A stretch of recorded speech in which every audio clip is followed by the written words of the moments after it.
All right, how's it going, guys? Today I'm going to show you guys my clutch setup. Basically, it's something I haven't really done on the channel. I'm pretty sure, well, actually I have not uploaded my actual clutch setup. I did end up changing the clutch on this car, on the 135i, but I never actually uploaded me doing it just because it took quite a while and it was a big job and I just didn't have time to actually record it. I will put a few clips in of me doing a few things just because I uploaded them on my social media, on Instagram and Snapchat. But for the most part, this is you know, a review video. I've definitely broken it in. It has more than definitely more than 5,000 miles on the clutch already. But the actual clutch setup itself is a Turner Motorsports lightweight flywheel. I think it's made out of chromoly.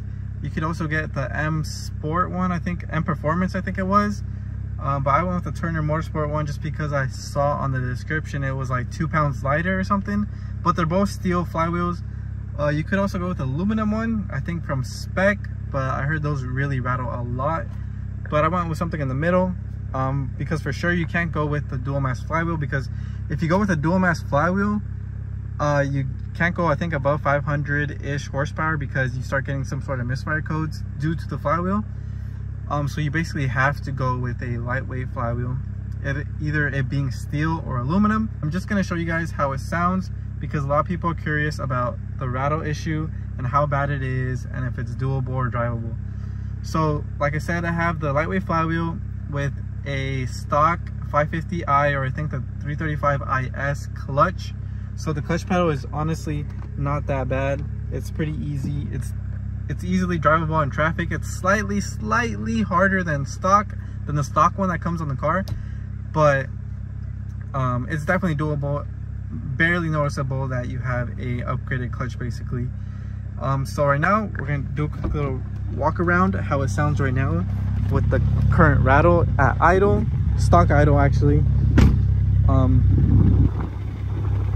So this is basically stock idle. This is how it sounds. It's a little bit windy today, but as you can hear, it's a bit loud, you know, not too loud. I think it's doable, especially from this distance. People might think, you know, it's a slight like knocking noise from the engine, but I think for sure it's doable. This is from the back.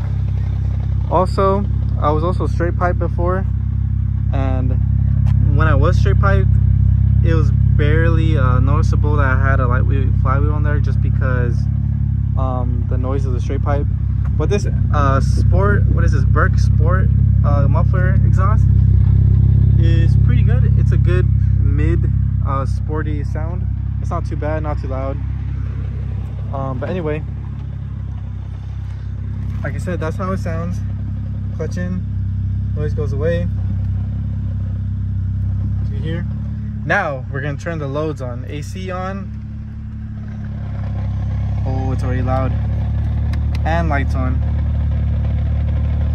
As you can hear, it's definitely a little bit louder just because there is a load on it now, and because it raises up the idle a tiny bit. But yeah, this is how it sounds. Like I said, it's a little bit windy right now, so it might be a little hard to actually hear the rattle noise. But it's definitely more noticeable, but I still think it's doable. Still definitely doable. It's not super loud.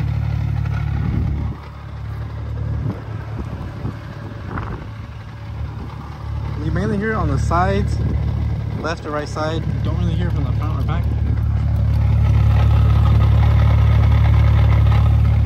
So that's how it sounds with the loads fully on, which in California you have to have the AC on. So if you're in California, that's how it's gonna sound. Clutch in, gone. Clutch out, noise. So here we are, we're gonna take off the loads. That load off. And you could for sure notice the difference as soon as I turned off the AC. Now there is a kind of a fix for this in case you're trying to get a lightweight flywheel. You can go on your MHD app. I have it on here. I don't know why I locked. You can go on your MHD app and raise up the idle manually to about 850, 900, maybe even 1,000. And the rattling will basically almost 90% disappear. So let me try doing that actually right now with my foot. So we're at about 900. And as we can hear, the noise is pretty much gone. And if we let go of it, it's more of a deeper knock basically. But you could do that. You can go on your MHD app, raise up the idle, and I want to say it will take away like 80 to 90% of the noise, even with like the AC on. But that's basically the clutch setup. And as for pedal feel, like I said, it's basically stock. Feels about the same, slightly harder, but no big difference.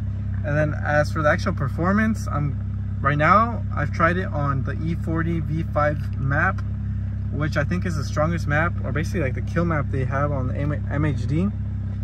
And before, with the stock clutch, my clutch would like literally slip. You can see the RPMs just shoot up and the car would go nowhere. Now with this one, after breaking it in, it grabs 100% now. Like you could definitely feel the power like going through and actually grabbing.